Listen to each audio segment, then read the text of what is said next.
Hello, I'm Kathy Sudlow, and I'm the Chief Scientist for Health Data Research UK.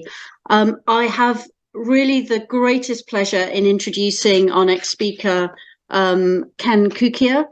Ken's an award-winning journalist, book author, and speaker, and he's currently Deputy Executive Editor at The Economist. He's also a fellow at Oxford Said Business School, and he writes and speaks on technology, society, AI, and big data. He's written some really amazing books, and I've been enjoying dipping into them recently. One of them is called Big Data, a Revolution That Will Transform How We Work, Live, and Think. And then more recently, a book called Framers on mental models and artificial intelligence. So Ken's going to challenge and inspire us with his keynote talk, Reframing Society for a Data Duty of Care. Ken. Great. Thank you very much, Kathy. I'm really pleased that I can be with all of you today, sadly virtually and not physically. But the good news is that we have the technology to enable us to have this conversation. Let me begin by reminding us that when we're in any situation in life, we think we see the world as it is and interact with it on what we know, when in fact there could be more going on that we're not fully aware of. That all that we experience is only one aspect of a larger truth that's happening at all times. Now, this isn't new in the world. How we see the world affects what we do in it, and it's in cognitive science, it's called framing or mental models. We have a frame of the world, and it emphasizes certain things, it minimizes others, and it enables us to be very practical and get things done. And in lots of instances, our frames they don't have to be perfect, they can just be suitable for the situation at hand. So classically, prior to probably the 1600s, although there's evidence of this earlier, there was the geocentric theory of the universe in which the Earth was at the center of the solar system, of the heavens and the universe. And they didn't have a concept of the solar system yet at the time, which of course would be the sun, solar. Yet that was a good model, and you could actually predict when a solar eclipse would take place, 20 years hence, when Venus would be at a certain point in the sky. And that worked well. And then we actually created a different model. We had to reframe the situation, and it was a better fit for reality. And it turns out, ironically, that when we went from the Ptolemaic map to the Copernican map of the heavens and celestial bodies, that it didn't improve our predictability at the outset. It was still just as good as the earlier maps that had these small little epicycles, these little circles within circles. Yet it turned out to be a better fit for reality over the long term because it more accurately matched reality.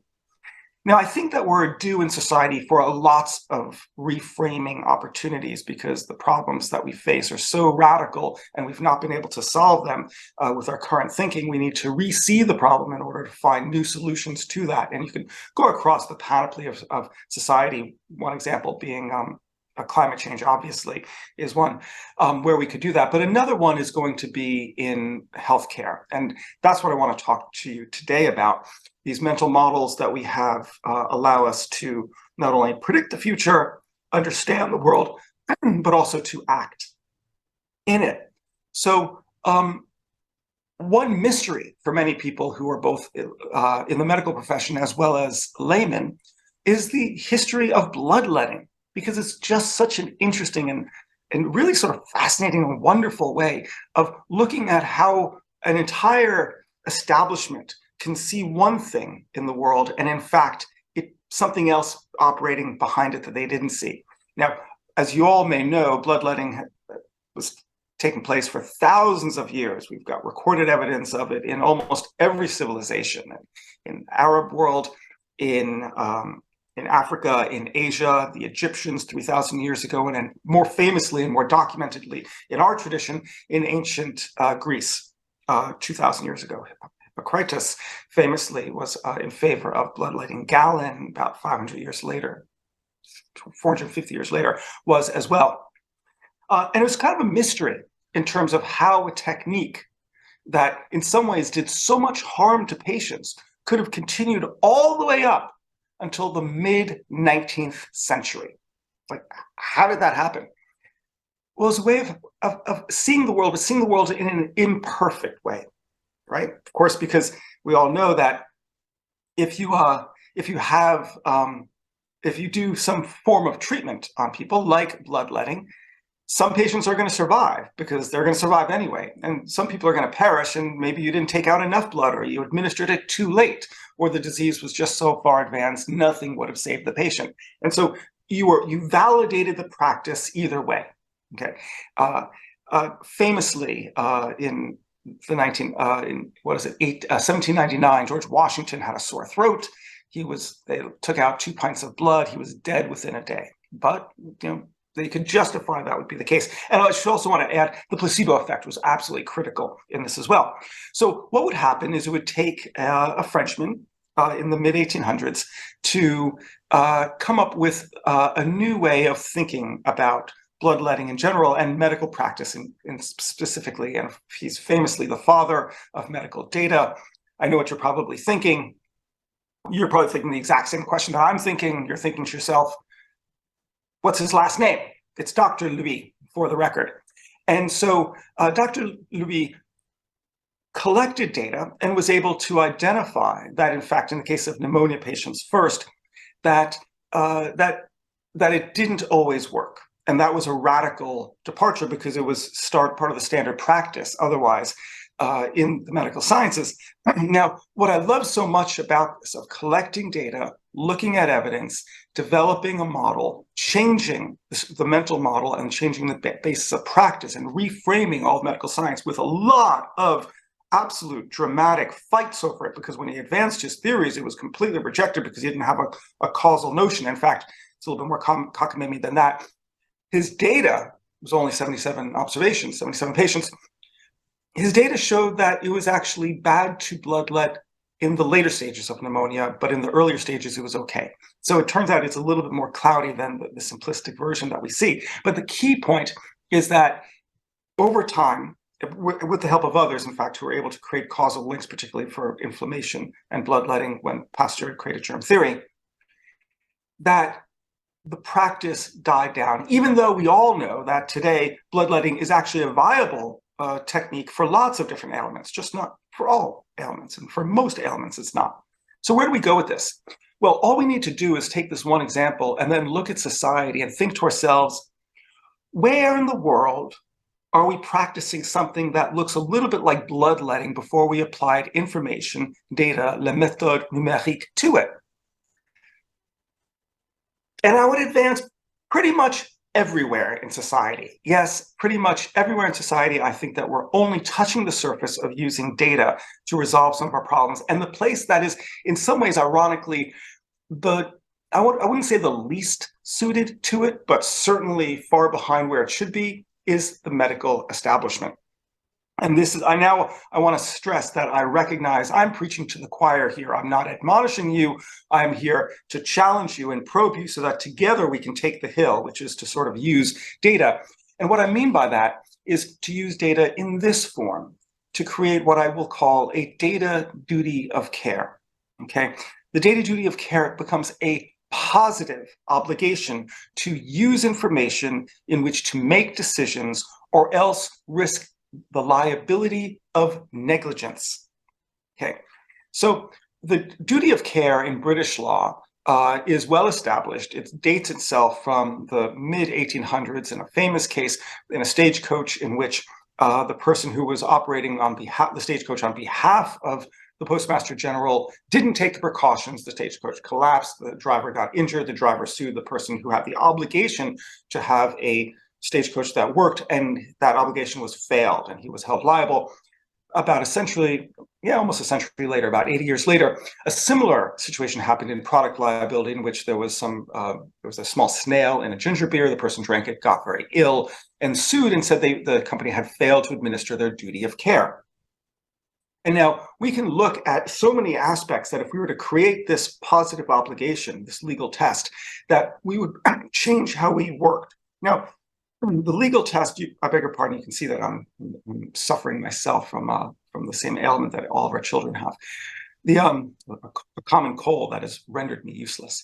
So you can see that there is a formal legal test for duty of care in traditionally in business. However, if we added a data duty of care, we're going to have to bolster what that test might be, and suddenly a lot of things change, and we would need to collect data, analyze the data, and have the data in a form that can be presented, that is validated, revalidated, because you need continuous validation, that is clean. At what level of granularity of data? We probably need to collect all the data you possibly could. It would be an enormous expense. You have to store it. You have to store it in a way that's accessible. It becomes a real headache, but of course it's the right thing to do, because if you look at so many different industries, you think that they're all really ripe for a data duty of care. For workplace accidents, you could say that, that the company had an obligation to know that if they managed the warehouse in this way with this particular layout, there would be lots of accidents. We've had lots of accidents before in other warehouses that had this layout, and so the company had an obligation to look at the data and see where the mistakes were, where the accidents were happening for others, and to prevent that accident from happening to me. In education, you could imagine a person to say that the public school system has an incentive to see that they treat me in the right way when I'm graded, and when I go from one level of promotion of grades to another. They should have been able to see that, in fact, if they administered this intervention, say, holding me back, that I'd likely drop out and that would create a problem. And they should have they failed in their duty of care to identify that there were other interventions than holding me back a year that would have been the right thing to do to get me to graduate and improve my years in education, and therefore my life outcomes. Look at lots of different things, whether it's the criminal justice system. This person had, the parole board had a duty of care to look at that I wouldn't offend, or the parole board had a duty of care to see that all of the little features of my case meant that I was a real risk for society and I shouldn't have been let out. And of course, in healthcare, we're going to face this in spades, because my prediction, and it's also in a weird way a bit of an aspiration, is that the day is going to come soon in which a person is going to head into a hospital, the child is in the hospital, and the father is going to be looking at what the doctors and the nurses are doing, and they're all incredible professionals doing the very best to save the person's life. And tragically, the child is going to die, and the doctor is going to say, you should have known that administering this procedure, which is a very classical and standard procedure done 100 times a year for this instance, this somewhat rare instance, for my child, that in 95% of the time when you administer it in this way, the patient survives, and in 95% of the time when you administer it in that way, the patient perishes, and my daughter perishes. And you had in your data, in your troves, the answer to what the proper standard of care would be, and you failed in your data duty of care. It wasn't good enough that you had goodwill, and it wasn't good enough that you went to medical school and continuing education, and that you had the gumption that you should do this because you guys all did this for the last decade. In your data was the right answer, you did the wrong procedure, and you will be held liable. You failed in your data duty of care. And in a rather pathetic way, I rather like this. And I like this because if we administered a data duty of care, we can imagine that we're going to support people, and we're going to improve, we're going to lower the cost of treatment, and improve the outcomes of patients. And that's what it should be for. So I sort of embrace the idea that there should be this positive duty to apply data to our problems. Now, there's, sorry, my clicker is going crazy. There's many implications to this that I'm going to get to in a minute, but let me first just take a step back and explain what it might look like in terms of how we have all of this data that we're not really using, and why it can make this positive, incredible improvement. So look at something basic as search queries. This is a very standard study. It's like data mining 101, and it's a decade old. But what researchers did at Microsoft Research, along with Stanford and Columbia, was they collected a year's worth of search queries on 80 different known ailments, sort of symptoms. And then they looked at searches for one drug and searches for another drug, and then searches for both drugs in common or at the same time. And they wanted to identify what were the prevalence of people searching for their different ailments increased if they searched for both drugs rather than just one or the other, to see that this could point as a correlation only to an adverse drug interaction. And sure enough, when they did that, you can see how that would look now with background noise, people searching for just the symptoms without any drugs, searching just for one, just for the other, or that little area A in the Venn diagram of one. Indeed, they struck gold, and they were able to identify that, as you can see, there's background noise, there's searches for one, searches for another, and their searchers were twice as likely to search for both drugs and the symptoms than just one or another, suggesting that there is a correlation here that needs to be more examined. In this instance, the idea that that these two drugs in common created a problem had anecdotal evidence in practice, but didn't have the more formal evidence yet. It wasn't in the medical books to identify it as a known and formal drug adverse interaction. But we could do this for lots of different drug types. It's machine learning. We can just set off the algorithms and let loose on it. But would we be able to? And are we doing it? We're not. And again, this is a decade old.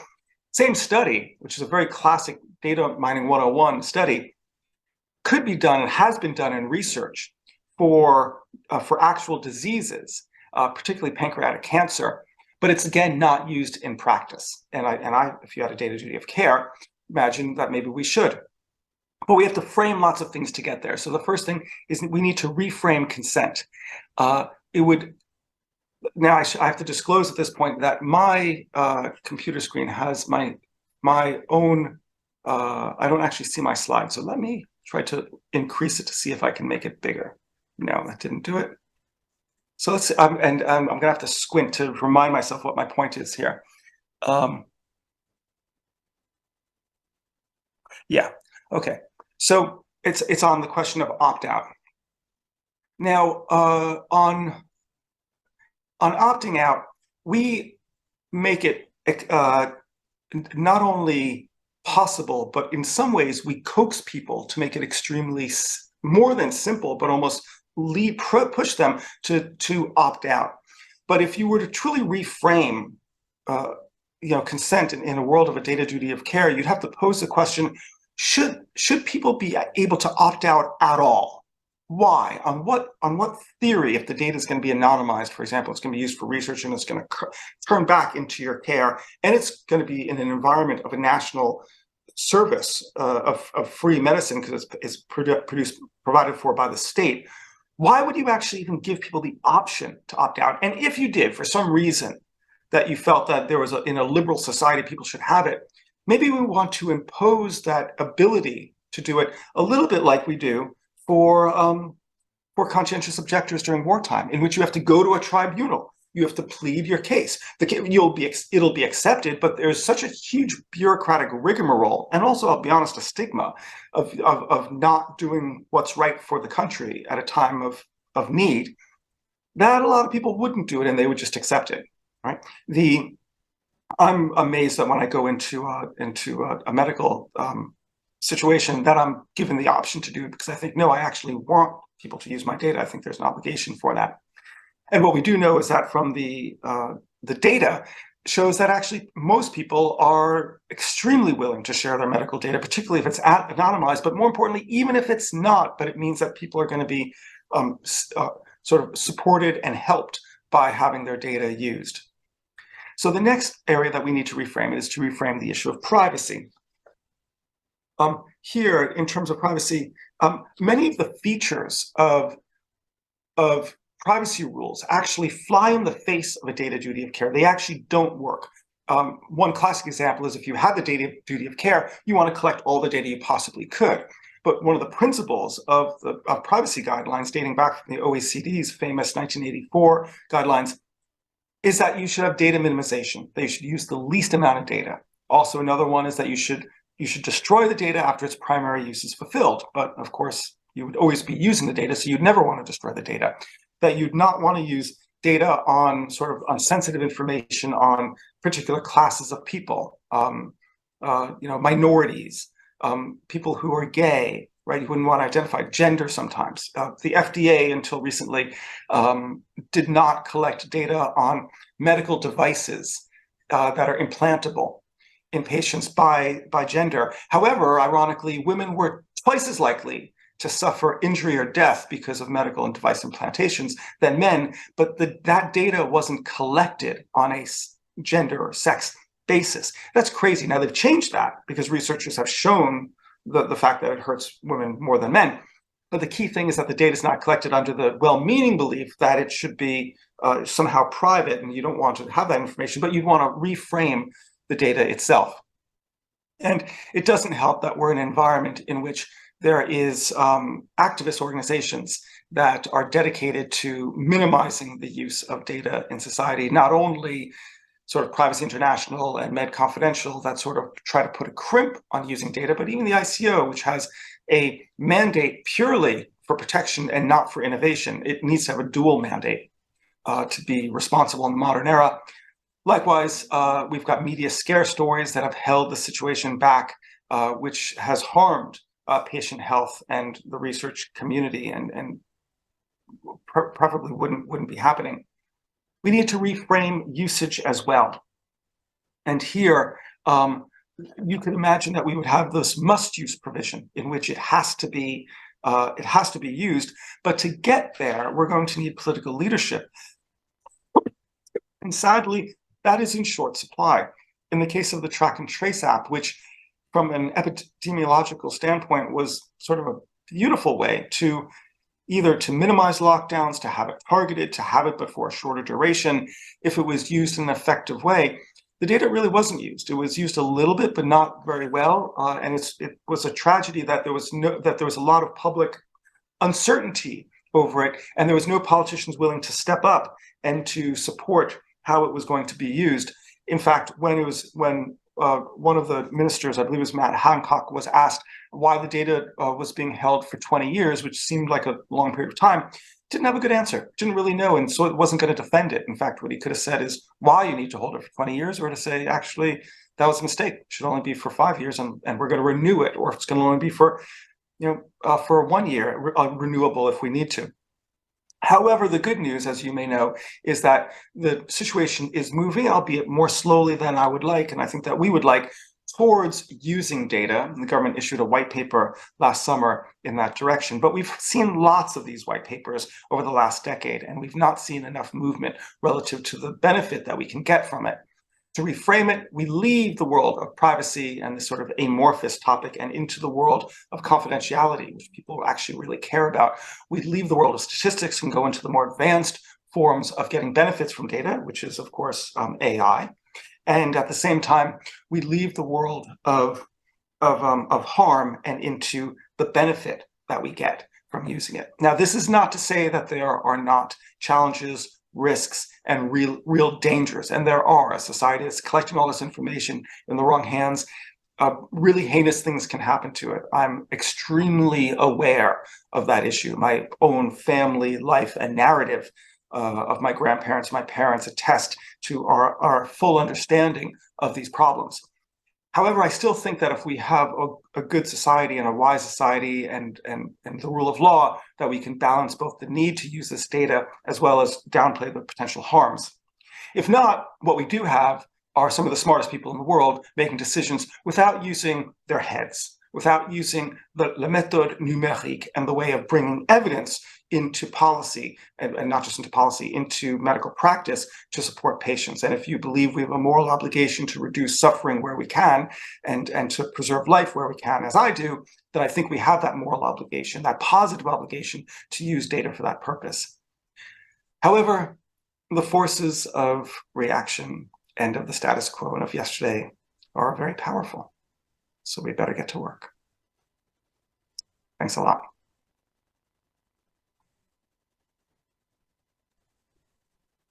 Thank you very much, Ken. That was really amazing, and I loved hearing that reframing.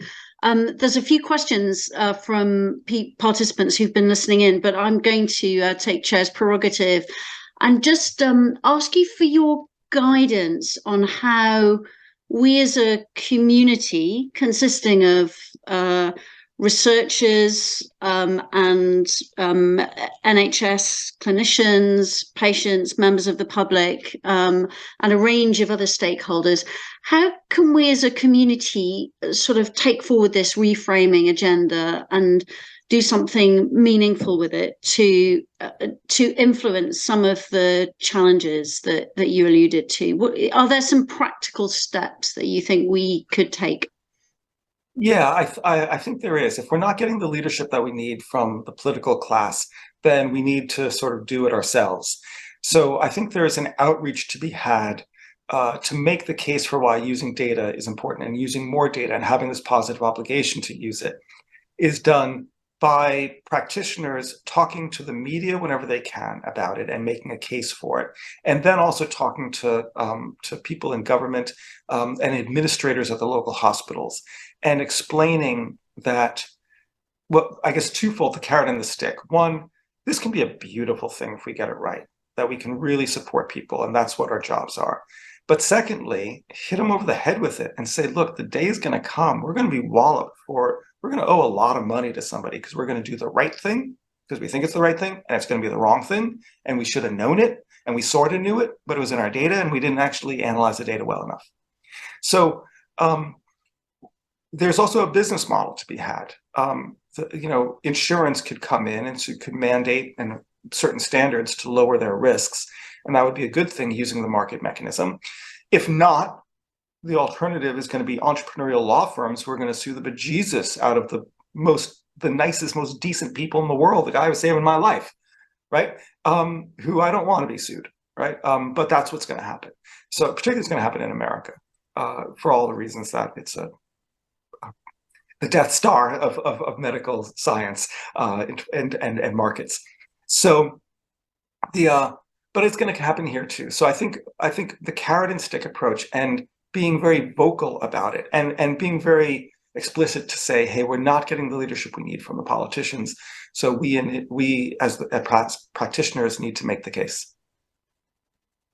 Great, thank you. And so some of the questions that are coming up in the chat suggest that clinicians who've been listening in, amongst which I would count myself, actually, might be forgiven for feeling a little anxious around this obligation, given that many of us are not really equipped with the tools to allow us to undertake that or fulfill that obligation, that data duty obligation.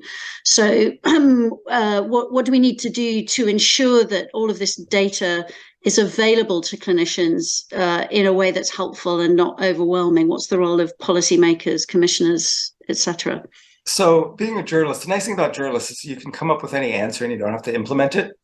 And the joke in my own business is, what I love to do is every solution I have just means spend money, right? As if the money's plentiful, it's everywhere, right? Just spend money. So let me use that prerogative and say, and that's completely unfair and unjust, and say, well, you're going to need to spend some money. What you need to do is, it's the first thing is going to be a mindset shift. That everywhere we can have data, we should collect it. Where we are collecting it, we should store it. Where it is stored, it should be in a form that we can use it. Secondly, we are going to need, at the highest level of organizations, not just leaders, and this is now hospital administrators and in the medical sciences, at the research institutes and at medical schools, and in government ministries, the mindset of using data, but tapping expertise that are sort of -1 or -2 to them. So data scientists who report to the CEO of the organization. This is now quite common in business, right? In business, boards are getting people who have data expertise. And I've been part of 2 nonprofits, in part because of my data expertise, where I can help the organization shift into becoming data savvy. But at the likewise, and businesses, of course, are doing it, but at the executive level, you've got the CEO, and typically you've got a chief data officer, different than the CIO or the CTO, just below it. The person has the same clout as the chief financial officer, right? The person has a lot of resources, a lot of money, and a big burning need to get stuff done. But by being in the control tower of the C-suite, what the person says happens, right? And can access resources, and they can also can move the organizations. So I would suggest that wise leaders find really good data scientists. You have to buy them, but it'd be easier than you think to get them because the market's high and their salaries are inflated. But why it's not going to be too difficult is really smart people and really successful data scientists are motivated more by social impact, or as much by social impact as by DOSH. At The Economist, we did that as well. When I had to recruit I was the chief head of analytics at The Economist, believe it or not, for years, until we realized, hey, we need someone who knows really what they're doing, not just a voyeur. And so I needed to find one of the smartest people in London, or anywhere in the world for that matter, to work for us to help reform our business. But I knew that I would never be able to compete over our salary. So that was totally off. I was looking for someone who was value driven and understood the crisis in media, that we stood for something and wanted to be part of our team to make an impact in the world. I had a lot of incredible people who we were choosing from, and I chose one who was absolutely brilliant, who had come from ad tech, trying to drive clicks, but he was sick of that. And he worked for us for 5 years, not forever, but what an impact he made. You guys can do that too. But it takes, you have to recruit them by getting to them in the right way. Yeah, great points. So another issue that comes up and that's being raised in the chat that I can see is this issue of establishing that data is being used or should be used for the public good rather than for private profit. This comes up again and again in consultations with patients and members of the public, and particularly in the UK, where we have a publicly funded health service. There's this sense that uses of the data for public good, that there should be value back into that system rather than this concept of industry creaming off the profits. I wondered if you had any comments on that and how that can feed into these arguments. I do, as a matter of fact. I'm glad you asked it. So that's where we need leadership from. Leadership is not being a spectator and watching the movement of public opinion and of history and of ideas and action and things that go on and nodding and saying, yep, that's how it goes. BS. Leadership is actually doing things that people don't want and being ahead of other people. You don't need a leader for the tides to change by the moon naturally. You need someone to actually hold back the tide. You need someone to say, everyone thinks this way, we should think this way instead, and here's why. Right, and I'm going to get the slings and arrows of dissenters, even though I think it's the right thing to do. Gladstone, getting rid of the privileges that all of his family, his entire family, was benefiting from when he liberalized the economy in the 1800s, as an example. So what this means in this case is to say, we have the perception that private profit is bad. But first, there's nothing actually wrong with that, right? So on its face, how most businesses work, whether you're an Uber driver or you're a magazine or you're doing lots of other things, we have an economy in which people need sort of surplus value in which to reinvest and to enjoy a comfortable standard of living and send their kids to school. So that's not bad in itself, but more importantly still, the public does get the benefit from it. And now the negotiation becomes really interesting. A politician or a medical person can say, I want to get the best deal for the patients. I want to fuel private enterprise and the profit motive and the incentive, just as we did with the vaccine, for getting people to look at the data, to get new findings, and solve our problems so people can have better life outcomes, and we can lower the price of medical science, and we're going to save your grandmother, save your child, or save yourself. And here's how we're going to do it. And here are the stories, right? Here is the standard practice that we used to do, and here's how we do it now. And here's this guy who's living today, or who had more years of life today, who wouldn't have before we actually knew this, or before this drug was invented, right? And that case needs to be made. It is blindingly obvious, but people don't really get the sense of causality. The joke is that, you get a vaccine, you don't get COVID, you think you didn't need the vaccine, right? Well, when in fact the two things are extremely linked, or better yet, you get COVID and you survive it, right? It's laughable for those of us of a data bent, right? But it's not for the public, and that's why we need people to make this case and to say, well, what would a good deal be? Well, first of all, if we give the data to the private sector, they should license it from us. Secondly, we should have an early look at the treatment. Thirdly, we should get a discount for the treatment. We should be able to show that. and show that to the public and make the case and say, what do you want? A world in which you don't get the treatment, or people in Singapore get it before us and you have to travel to China to do it, or that you can get it here in the UK with our phenotypes and genotypes that are sort of swarming around, which is going to be so important as well. I think most people, when it's laid out to them very basically, like this, will say, yeah, this is what I want, right? I don't want to have to go to Istanbul for my treatment. I want to just do it around the corner. I don't want to pay anything for it. And I want it to solve it rather than to have a continuing problem. But we don't have that leadership. And again, frustratingly, I pull up my hair. We're not getting it from politicians. We're not getting it from civil servants. In business, frankly, being in med tech is the kiss of death, right? And who's going to make the case when you have activist organizations who are going to say you're evil and vile for wanting to collect empirical evidence of patient health to find out how you can support the next patient?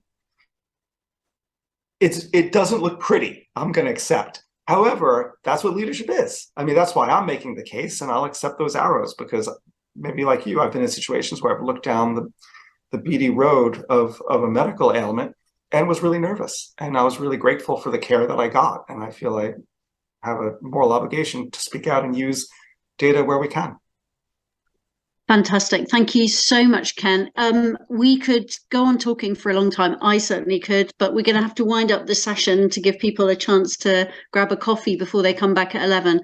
Thank you so much for a really fantastic talk, very motivating. And I think the key message is we need to collectively and individually provide the leadership to make sure that we can fulfill our data duty of care. Thank you, Ken. And let me know what I can do to support you.